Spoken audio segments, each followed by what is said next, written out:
Hello friends, welcome back to मिलते फिर से एक न्यू व्लॉग के साथ में। तो सुबह सुबह का टाइम है। वैसे मैं जगी थी 5:30 बजे, लेकिन 5:30 से और 6:30 मैंने एक को सपोर्ट किया। उसके बाद मैं लग गई हूँ योगा करने के लिए।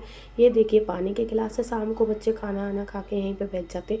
मैं शाम को यहाँ साफ़ सफाई कर देती हूँ, फिर बच्चे कुर्सी डाल के बैठ जाते हैं और आने जाने वाले सभी लोगों को देखते रहते हैं। व्लॉग सभी देखें और पूरा देखें, बीच में नहीं रुके। और व्लॉग में बहुत कुछ आप लोगों को देखने को मिलेगा, बहुत कुछ। कल भी मैंने बताया था और मैं आज भी बता रही हूँ। जब पूरा देखोगे तभी आपको समझ आएगा। देखिए, पहले मैं अपना फ़ोन एडजस्ट कर लेती हूँ, रख दिया, जमा लिया, देख लिया कि यहाँ पे मैं अच्छे से दिखाई दे रही हूँ।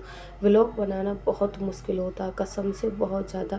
मैं बच्चों से ज़्यादा फ़ोन नहीं पकड़वाती। कोई जो कहते हैं ना अपने हाथ में नहीं होता, उसके लिए पकड़वाती हूँ, वरना मैं अपने आप ही खुद फ़ोन रख रख के व्लॉग बनाती हूँ, खुद ही एडिट करती हूँ, खुद ही अपनी आवाज़ डालती हूँ और अपने तरीके से बनाती हूँ। तो यहाँ मैं बैठ गई हूँ योगा करने। पोछा लगा लिए, सफाई कर ली है और पहले मैं बैठूँगी उकरू पैरों पर। बच्चे मेरे शोर मचा रहे, थोड़ी बहुत आवाज़ चली जाए तो उसके लिए सॉरी है। यहाँ ये योगा करना बहुत मुश्किल होता है, क्योंकि नीचे दोनों पैर भिड़ा के बैठना होता है, ऊपर जो घोटू हैं ये भी भिड़ा के रखने हैं। 5 मिनट उकरू बैठती हूँ मैं, उसके बाद मैं कोई भी योगा करती हूँ, क्योंकि ये बहुत बढ़िया रहता है। और मैं सुबह उठ के फ्रेश होने के बाद कुछ भी नहीं खाती हूँ। कल एक मेरे ब्लॉग में कमेंट आया था, वो सिस्टर मेरा सारा ब्लॉग चेक करती हैं और मेरे पास कमेंट भी करती है। थैंक यू उनके लिए, थैंक यू सो मच मेरा ब्लॉग देखने के लिए, लाइक कमेंट करने के लिए, अपनी राय बताने के लिए। थैंक यू, मुझे बहुत अच्छा लगा। कल के ब्लॉग पे जब मैंने आपका कमेंट देखा कि खाली पेट योगा मत किया करो नीरज, इसीलिए पेट में दर्द होता है। लेकिन क्या है, मुझे सुबह सुबह कुछ नहीं खाया जाता। सुबह की चले क्या, 9 बजे से पहले, 8 8:30 बजे, 9 बजे से पहले मैं कुछ भी नहीं खा सकती। हाँ, मैं जो खाती हूँ योगा के बाद वो मैं कल के व्लॉग में आप लोगों को बताऊँगी। योगा करने के बाद मैं क्या लेती हूँ, क्या खाती हूँ, तो आप देखते जाइए मैं कौन कौन से योगा करूँ। हर दिन, हर रोज़ कभी कोई सा कर लेती हूँ, कभी कोई सा कर लेती हूँ, कभी कोई सा कर लेती हूँ। लेकिन मैं वही करती हूँ जो मैं कर पाती हूँ। ज़्यादा हैवी मैं नहीं कर पाती हूँ, मेरे पास ज़्यादा टाइम भी नहीं रहता। एक और बात है जो बहुत ज़रूरी है बतानी, कि योगा ना कभी भी मैंने देखा है करके, मैंने हर तरीके से करके देखा है। जब मेरे बच्चे जग जाते हैं मैं तब भी कर लेती हूँ, और जब बच्चे सोते रहते हैं मैं तब भी कर लेती हूँ। किसी दिन मैं सुबह के टाइम नहीं कर पाती, जैसे होता कभी नींद नहीं खुलती, लेट हो जाते तो बहुत जल्दी आती हूँ, नाश्ता वगैरह बनाती हूँ, तो मैं शाम को कर लेती हूँ। लेकिन सच में जो कहते हैं ना कि जो चीज़ जिस समय पे बताई गई है ना, वो उसी समय अच्छी लगती है। अब आप ये लगाइए कि आप खाना भूख में खाएंगे तो कितना अच्छा लगेगा, और आप झिके पेट खाओगे तो टेस्ट नहीं आएगा, चाहे वो कितनी भी टेस्टी चीज़ है। तो वही हर चीज़ का हिसाब होता है कि जो जिस समय पे बताई है वो उसी समय अच्छी लगती है। आप मुझे योगा करते हुए देखते रहना और मेरी बात भी सुनते रहना। तो ये बात मैं इसलिए बोल रही हूँ क्योंकि मैंने हर टाइम पे योगा करके देखा, लेकिन नहीं। सुबह आप जल्दी जगो, ज़्यादा जल्दी नहीं जगा जाता, तो अपने लिए टाइम निकालिए, क्योंकि आजकल बहुत ज़्यादा बीमारियाँ बन रही हैं शरीर में, इतनी ज़्यादा कि जिनकी कोई मतलब सुनते भी हैं तो चौंक जाते हैं। यार यार, ये भी हो सकता है, ऐसा भी हो सकता है, ऐसा भी होता है। तो इसलिए थोड़ा सा समय अपने लिए निकालिए और अपने लिए जिए और स्वस्थ और मस्त रहिए। दुनिया को जो बोलते हैं उनको बोलने दिए। और मैं सुबह जल्दी जग के जब योगा करती हूँ ना, तब मुझे बहुत अच्छा लगता है, क्योंकि मेरे लिए ना ये समय इतना ख़ास होता है कि मुझे नहीं पता आप लोग समझ पा रहे हो या नहीं, लेकिन मैं जो बता रही हूँ ना, हकीकत में मुझे लग रहा है जो मैं 24 घंटे पूरे दिन के जीती हूँ ना, जो मैं सुबह जल्दी जग जाती हूँ, जब मेरे बच्चे सोते रहते हैं, मेरा पति भी सोता रहता है, जब मैं जल्दी जग के आके बाहर बैठती हूँ, जब मैं अपने लिए सोचती हूँ, योगा करती हूँ, तो मुझे सोचना, समझना, अपने लिए जो टाइम होता 24 घंटे में, बस यही टाइम मेरे लिए है जब तक बच्चे सो रहे हैं। उसके बाद मेरा पूरा दिन इन्हीं के लिए निकल जाता है, कसम से। मतलब दूसरों के लिए ही निकल जाता है, मैं अपनी भी नहीं कह रही, मैं हर औरत की बात कह रही हूँ कि हम पूरा दिन, हमारी पूरी जो ज़िंदगी है ना, वो दूसरे के ऊपर ही है। सच में, शादी से पहले भी, शादी के बाद भी, मरते दम तक, मतलब हम दूसरों के लिए ही जीते हैं, अपने लिए नहीं।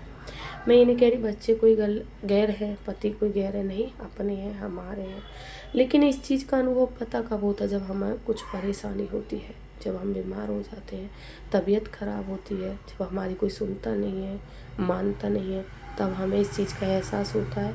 और जब तक हमें एहसास होता है ना, तब तक बहुत देर हो जाती है, कि काश हम अपने लिए थोड़ा सा वक्त निकालते, अपने लिए जीते कुछ पल, तो अपना शरीर का ध्यान रखते और हम बीमारियों से नहीं गिरते।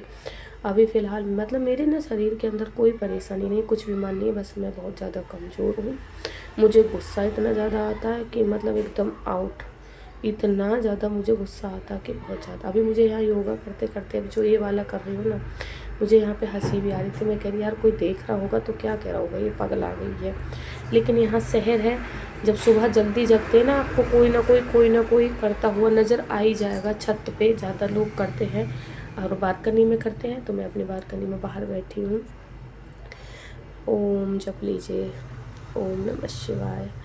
तो उसके बाद मैं जब यहाँ आती हूँ ना, सुबह मुँह धो के आके बैठती हूँ, तो मुझे इतना अच्छा लगता है। जब सब सोते रहते हैं, एकदम शांत माहौल रहता है, तो कसम से इतना अच्छा मतलब दिमाग काम करता है सोचने के लिए, सोच विचार अच्छे आते हैं।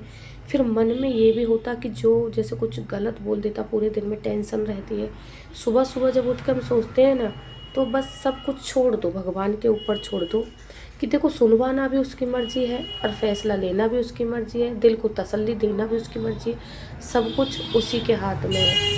बात बहुत ज़्यादा हो गई, अब आ जाते हैं मेन बात पे। मेरा सिलेंडर आज या कल में बीतने वाला है। सच में मुझे तो लग रहा है बस शाम का खाना बन पाएगा और सुबह मुश्किल, क्योंकि मेरे सिलेंडर का होने वाला होगा 1 महीना। मुझे अभी याद नहीं है पक्का कि क्या तारीख को मेरा सिलेंडर भर के आया, और लेकिन मैं अंदाजे से ही बता रही हूँ कि 1 या 2 दिन मुश्किल से चल पा रहा है, ज़रूर बीतने वाला है।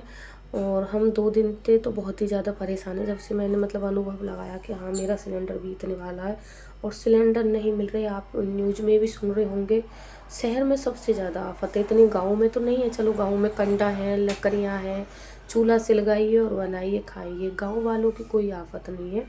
लेकिन भैया शहर वाले तो भूखे मर जाएंगे। कसम से मुझे तो इतनी हंसी आ रही, मैं तो कह रही थी, मैंने कहा 10-15 किलो चने रख दो, चने खा खा के काम चलाएंगे और पानी पियेंगे, गुजारा करेंगे। सच में इसी बात को लेके हंसी आ रही मुझे।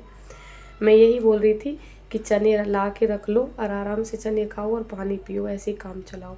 सही में 2 दिन से ना, मतलब मैं कह रही, मतलब मेरे पति ने ये नहीं कहा है, मैं खुद अपना बता रही हूँ कि मैं 2 दिन से सब्जी सुबह के दोपहर को बनाती हूँ और शाम को मतलब कुछ वैसे बना लेते हैं हल्का फुल्का, जल्दी बन जाए, क्योंकि मुझे पता है मेरा सिलेंडर बीतने वाला है। हाँ, जब सिलेंडर भरा हुआ रखा रहे पास में तो हमें तसल्ली रहती है कि ये हटेगा, ये लग जाएगा, कोई दिक्कत नहीं है। लेकिन मेरे घर पे तो अभी भरा हुआ भी नहीं है, मुझे इस चीज़ की बहुत ज़्यादा टेंशन हो रही है। आज मेरे हस्बैंड गए हैं सिलेंडर के लिए और जब तक मिल नहीं जाएगा तब तक सच में मुझे तो टेंशन रहेगी बहुत ज़्यादा, मेरे तो सर में दर्द हो जाएगा। भैया मेरे तो बच्चे भी ऐसे हैं कि 10 मिनट खाना ना मिले तो पूरे मोहल्ले को सुना देते हैं, और अगर उन्होंने एक दिन तो चला क्या कि आधा दिन भी खाना नहीं खाया तो पूरे शहर को सुना देंगे। ये दूध आ गया है, ये दूध मेरे बच्चे पीते नहीं हैं, इसलिए मैं ये दूध सिर्फ 1.5 किलो ही लेती हूँ, क्योंकि इस वाले दूधिया का मेरे बच्चे दूध नहीं पीते, कहते महक आ रही है। तो बस मैं इसकी दही बनाती हूँ 1.5 किलो दूध की, बस इनके पापा पीएंगे 1 गिलास, घी के लिए मलाई उतार लूँगी, मलैया उतारने के बाद में बाकी का दूध की दही बना दूँ। दही खा लेते हैं लेकिन दूध नहीं पीएंगे, दूध इनका पीने वाला 1 किलो अलग आता, आधी किलो सुबह आधी किलो सांझ को। अभी मैंने खाने में बनाई है टमाटर की चटनी। इसमें क्या डाला है, टमाटर है, अदरक है, प्याज है, जीरा है, हींग है, चटनी बनाई, बहुत ज़्यादा टेस्टी चटनी है। और आप भी आइए, खाना खाइए, ब्लॉग लाइक कर दीजिए, कमेंट